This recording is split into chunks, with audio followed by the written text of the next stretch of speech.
Laptop from hell, which exposes the Biden family as criminals and which, according to the pollsters, would have made a 17-point difference in the election result. And we needed a lot less than that, like about 16.9. It would have been in our favor, not my favor, our favor, because our country is going to hell.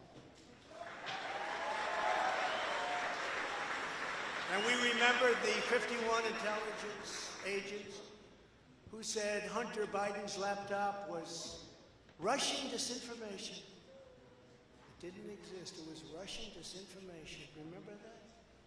And that was all confirmed strongly by the FBI when they all knew that it wasn't Russian disinformation. And so much more. Our elections were like those of a third world country.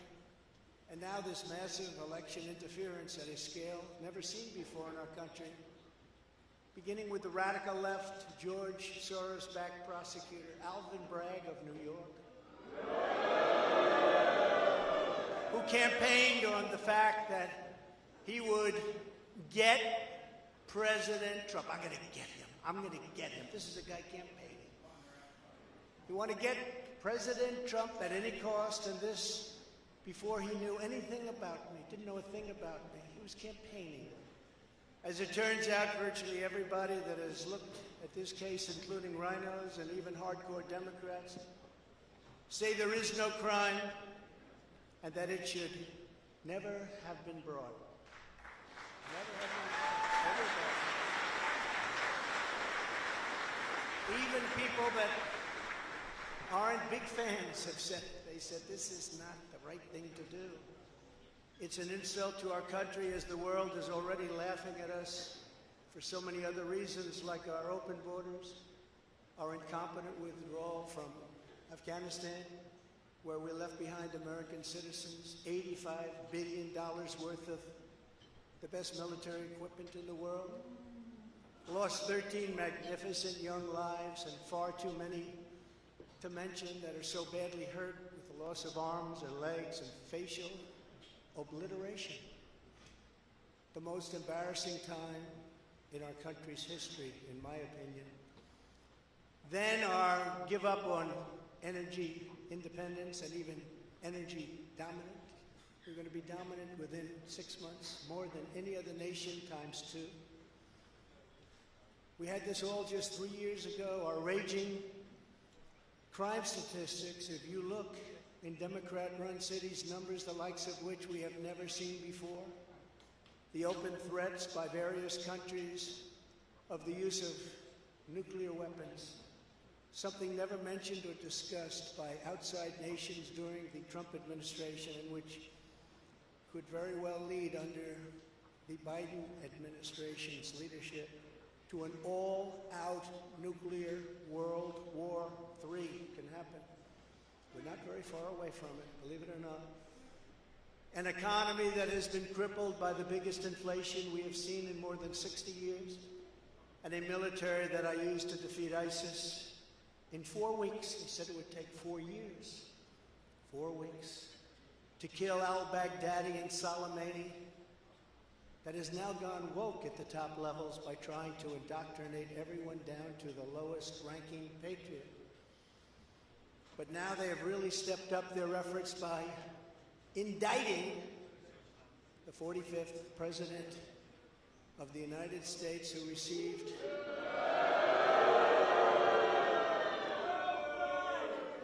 $75 million votes, which is more than any sitting president in the history of our country.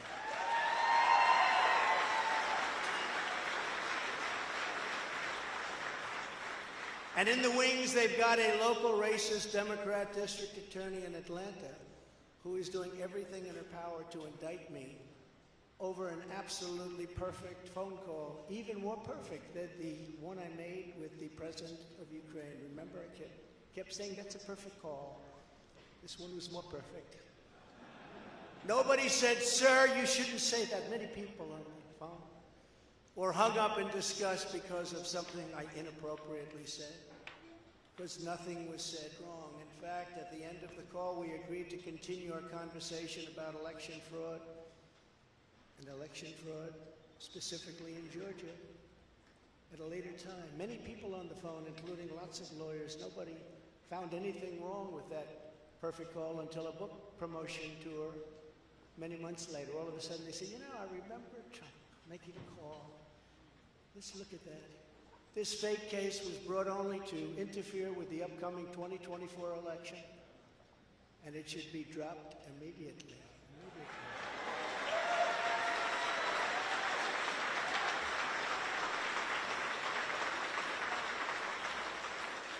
Then you have a radical left lunatic known as a bomb thrower who is harassing hundreds of my people day after day over the boxes hoax. You know, the boxes hoax, as we call it.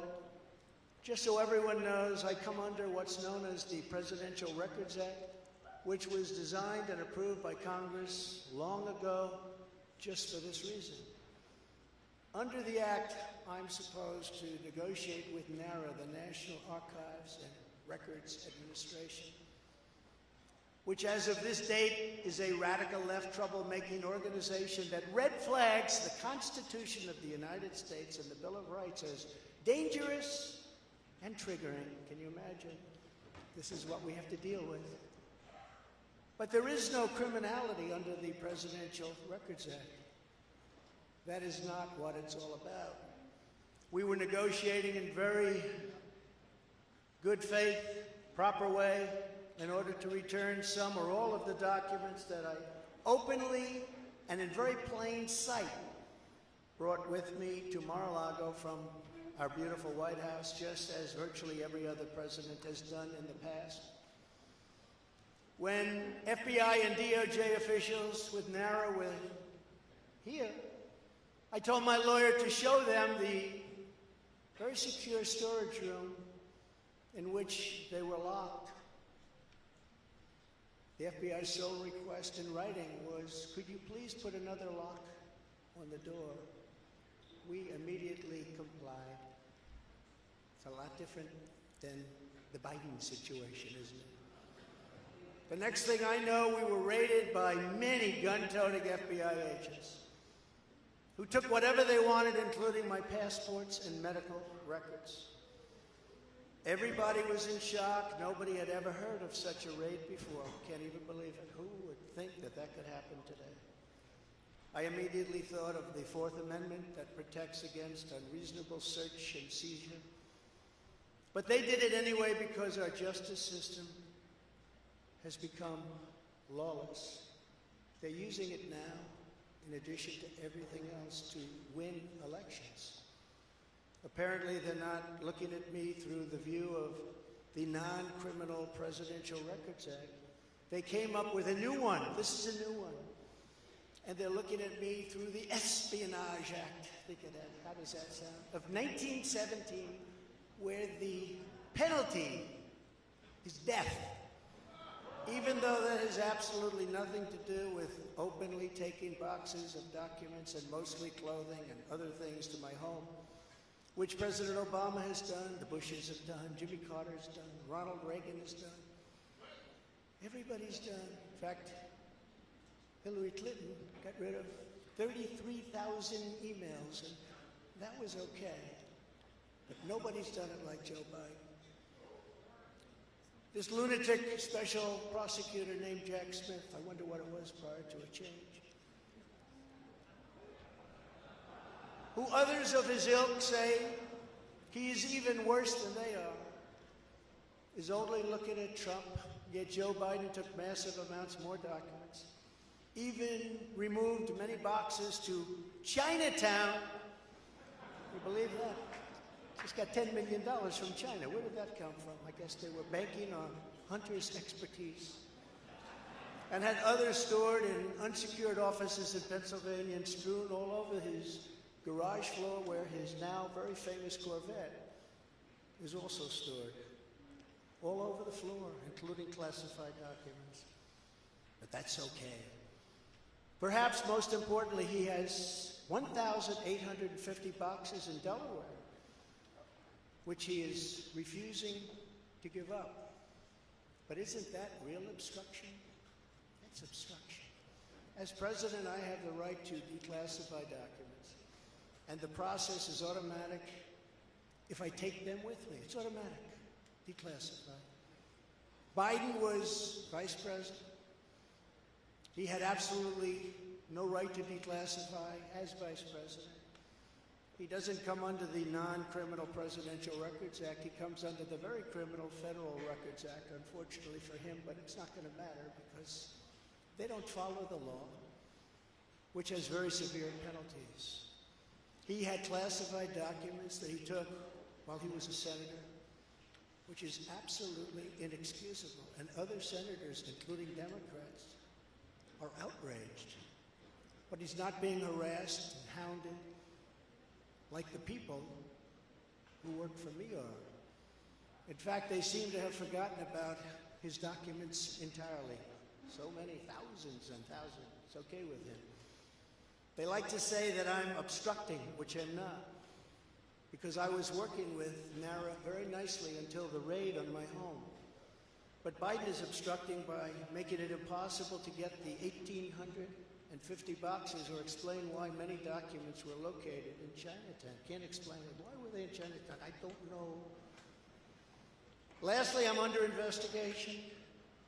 This time a civil investigation by another racist in reverse, who also campaigned on, I will get Trump. I will get him. This was her campaign. Never ran for office. I will get him. Her name is Letitia James. And she proclaimed while campaigning, quote, I look forward to going into the office of the Attorney General every single day, suing him, and then going home. Before she knew me. She announced, what is fueling my soul right now is Trump. And that she had her eyes on Trump Tower. Those eyes are focused on Trump Tower. Didn't know the young lady. She even assured her supporters in an election promise that we're going to definitely sue him. We're going to be a real pain in the ass. He's going to know my name personally.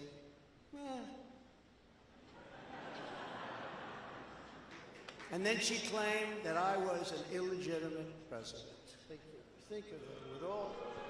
With all we did on energy, with all we did on the military, on taxes, biggest tax cuts in history, biggest regulation cuts in history, right to try, people able to get drugs now that aren't approved. Hopefully you don't have that problem.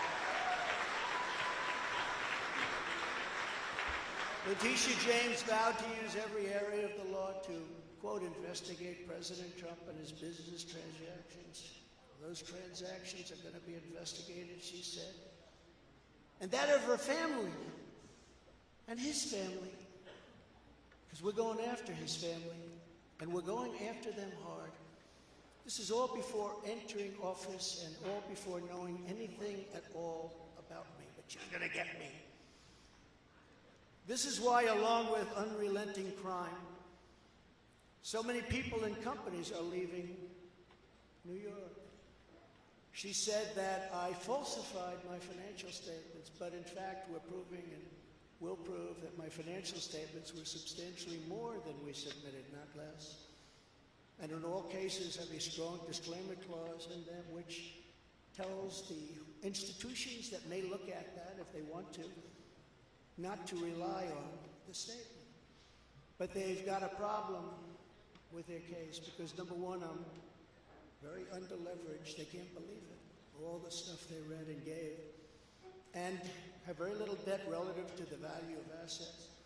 And importantly, not one bank has lost even $1. She was investigating me to save banks. They have very good lawyers. But they didn't lose $1 with us during this period of time. In fact, the banks we're talking about made almost $200 million off Donald Trump, and they liked me very much. We never missed a payment, never got a default notice, had a great relationship with all of them. I don't need banks. We have a lot of cash. I built a great business with my family, built a fantastic business.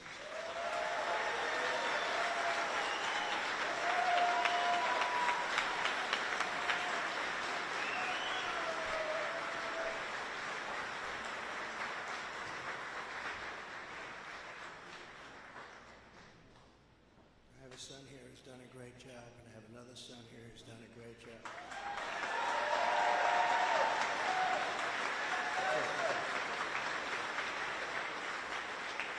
And Ivanka and Barron will be great someday. He's tall. He's tall and he's smart. But I have a great family and they've done a fantastic job and we appreciate it very much. They've gone through a lot.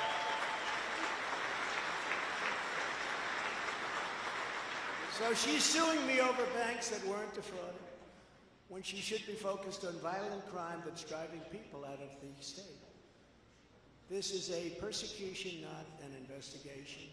She's put our family through hell. It's cost hundreds of millions of dollars to defend, but our heads are held very, very high. They want to settle the case, but I want no part of that. So here we are now. It's where we were today, in a city that was so great just 4 or 5 years ago. But now we're there. Spend time there today, as you possibly read, with a local failed district attorney charging a former president of the United States for the first time in history on a basis that every single pundit and legal analyst said, there is no case. There's no case. They kept saying, there's no case.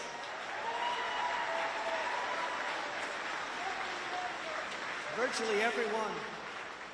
But it's far worse than that, because he knew there was no case.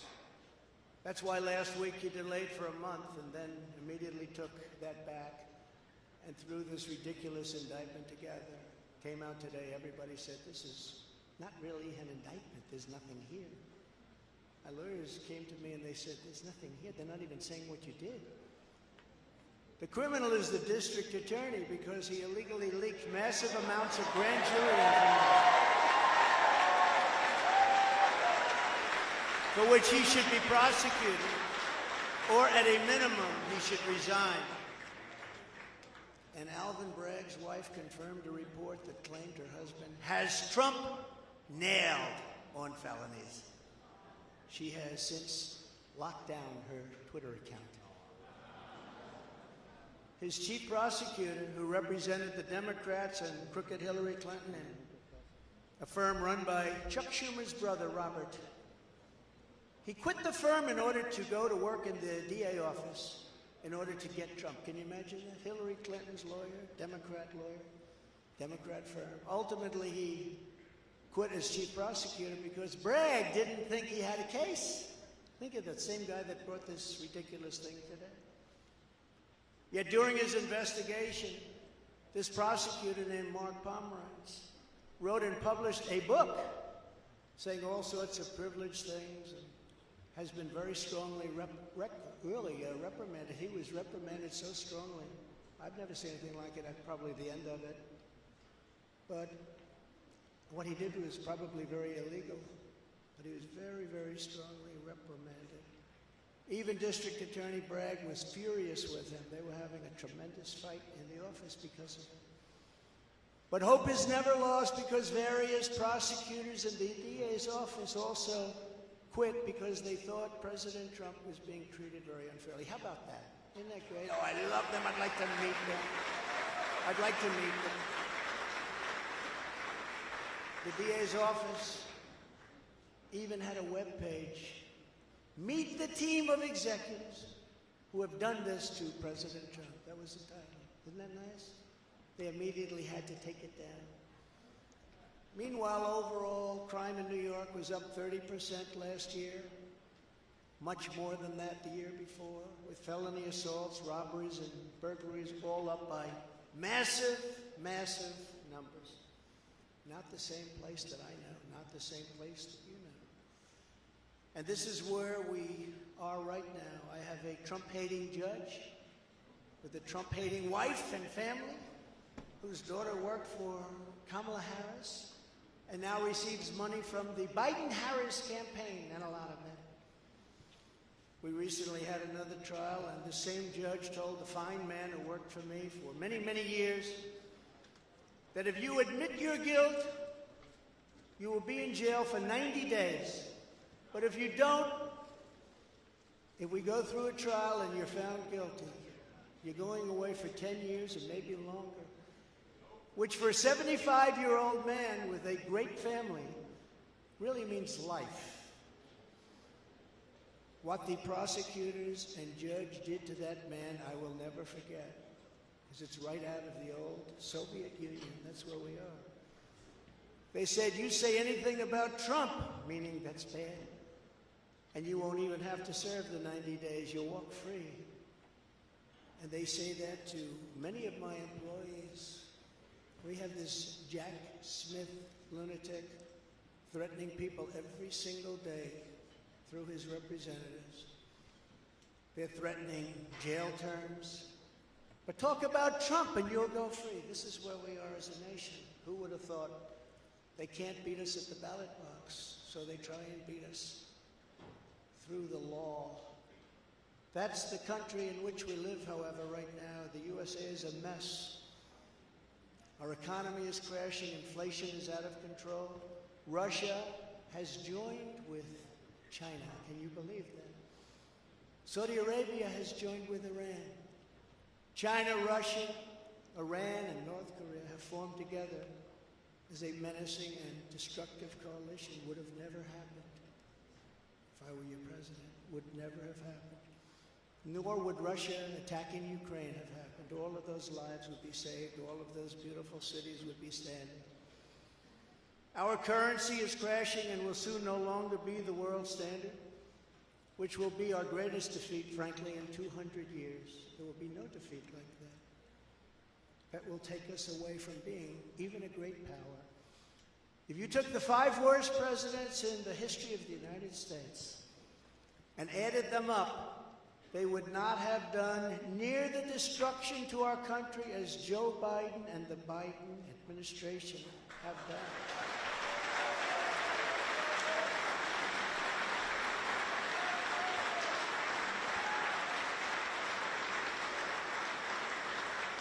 Incredibly, we are now a failing nation. We are a nation in decline. And now these radical left lunatics want to interfere with our elections by using law enforcement. We can't let that happen.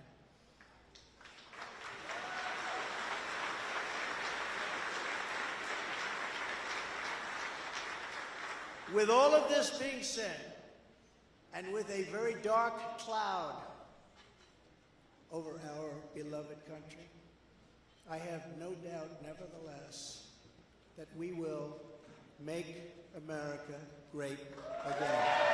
Thank you very much. God bless you, and God bless America. Thank you very much, everybody.